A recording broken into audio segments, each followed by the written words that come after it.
When I released Reggie's Portra back in 2021, I never expected it to become one of the most used and most popular film simulation recipes on the internet.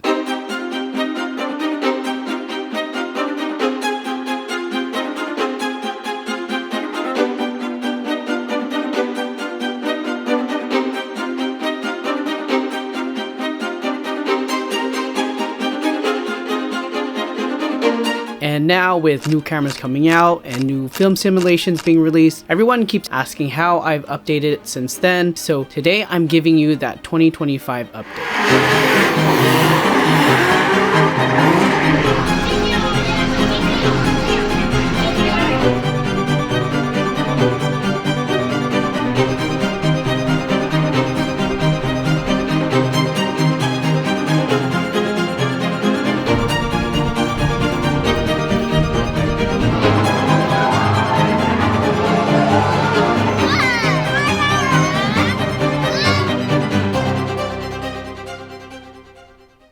Before we get into this update though, I wanted to take a moment to thank today's video sponsor, Squarespace. I've actually been using Squarespace for over 10 years now. Their templates and easy to use interface make it incredibly simple to create and maintain a professional looking website without any coding experience necessary. My Squarespace website was an essential part of how I built my photography business. It allowed me to showcase my portfolio, share recent work on the blog, and also receive inquiries from potential clients through a contact form. If you're one of those photographers relying on your Instagram profile as the sole place to share your work and also build your photography business, I would really consider making a website on Squarespace. You can visit squarespace.com/Ballesteros to get a free trial and get 10% off your first purchase of a website or domain. Thanks again to Squarespace for sponsoring this video.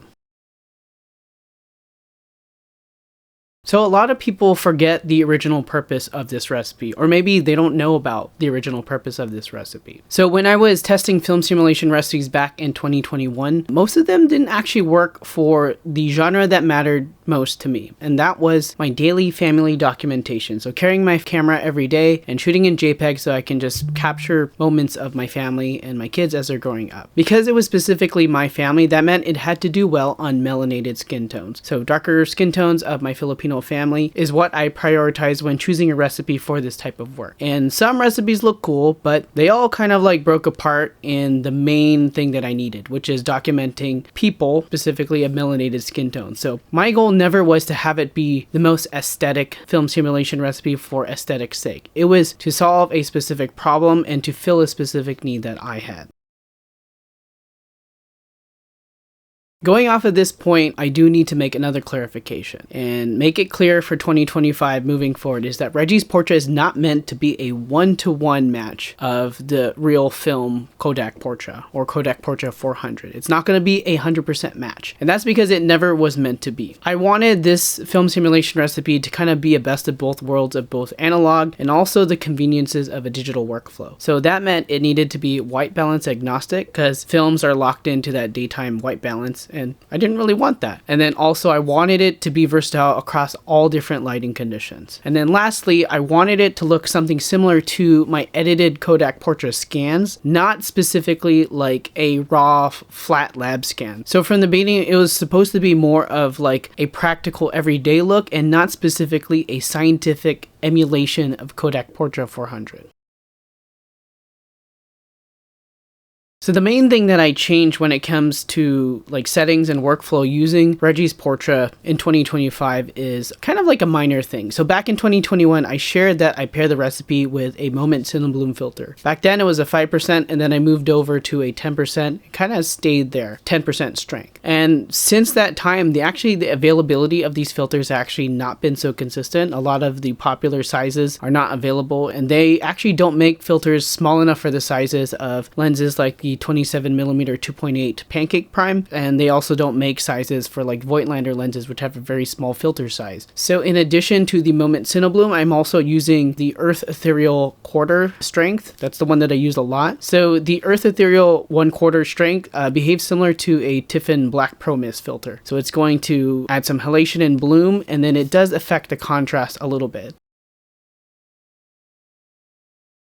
So one of the biggest topics of discussion that always comes up next to my recipe is that a lot of people try to compare it to the classic Cuban negative. First off, I want to say that the classic Cuban negative recipe is fantastic. I love it in terms of the look that they're trying to go for. It nails that gritty, moody, filmic street look. If that's the vibe you're looking for, then I totally recommend using it. But I tried to program the recipe into my Fuji X-Raw Studio and see how it does for the photos that I take, the daily family documentation, and it doesn't meet what I need it to be. Specifically on melanated skin tones, it adds this unrealistic yellow hue to it, like super warm, almost like everything is taken at a much warmer time of day. So for me, it's a deal breaker for me because it's too aesthetically heavy-handed. If you notice, a lot of the examples that use this recipe, whether it's online or on the website, they're mainly scenes, objects, stuff without people in it. And if there are people in it, they tend to be not melanated skin tones, which is again what I need for mine. So this leads to the question that I have for you is, would you want me to create a classic negative base recipe? Similar to Reggie's Portra, but maybe a little bit more heavy-handed in terms of the contrast and the tonality, but still flattering and accurate on melanated skin tones. Maybe a little bit on the warmer side though. If this is something that you're looking for, if you feel like this would actually solve a real problem that you guys are facing, please let me know down in the comments.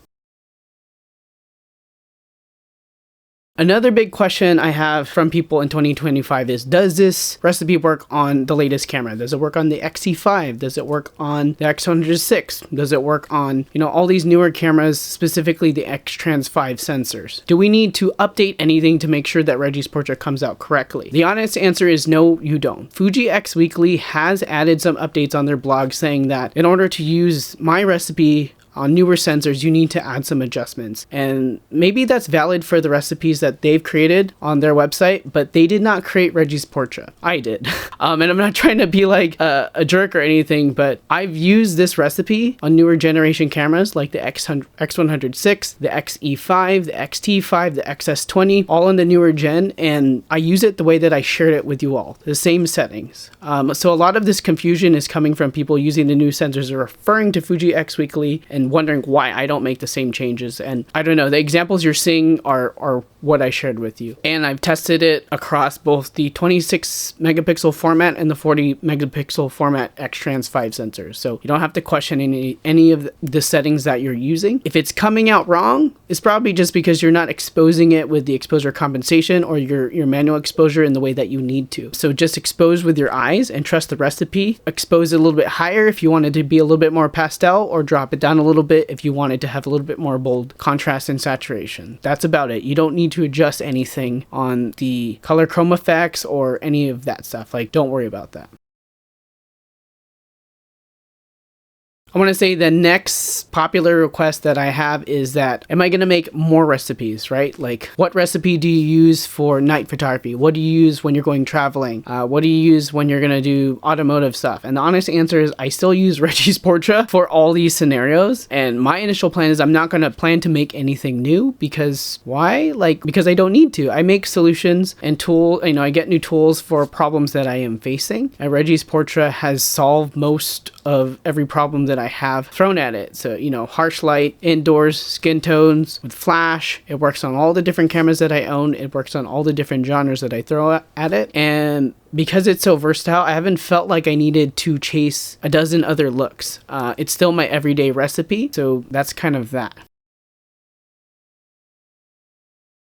Another big question I have from people is like, hey, I heard that you tuned it for melanated skin tones. What should we do for people who are of lighter skin tones? And unfortunately, I don't have that answer. I'm only experienced in the type of documentation and data points that I have with my family and the people that I photograph around me. There's a lot of people in the community who have been using it that are tweaking it to use for lighter skin tones. And to be quite honest, a lot of the Fuji X Weekly recipes are probably tuned better for lighter skin tones. If you are someone who has tweaked it enough to be better for lighter skin tones, please leave a comment, because I think it'll help out a lot of other people. It's just not something that I'm experienced with and I'm not an expert at. The last update I have for you is information on the name. Because a lot of people, I don't think really know the story behind this. They're like, why, who is this dude? Why would he name the recipe after like Portra and his like, who's Reggie and all that stuff? Like the truth is Richie, who is the creator of Fuji X Weekly, he reached out to me and asked to add my recipe back in 2021 or something like that, or 2022. He has to add it to his app and his blog, and he needed a name. And I told him like, dude, I don't have a name for it. I just call it like Portra on my camera. Like that's what I have it listed as, so you can name it whatever you want. I'm fine with that. And he listed it on the website and the app as Reggie's Portra on Fuji X Weekly. So from there the name stuck, and I think it's because of all of you that it stuck. And the name really wasn't my original intent, but I stuck with it because it's easier to reference and people are finding it that way. And yes, if you don't know who is the creator of this recipe, yes, I am Reggie behind Reggie's Portra. I'm the creator of that. So I'm usually not someone who likes to be in the forefront. I like to be in the behind the scenes, just making things happen rather than touting my own horn. But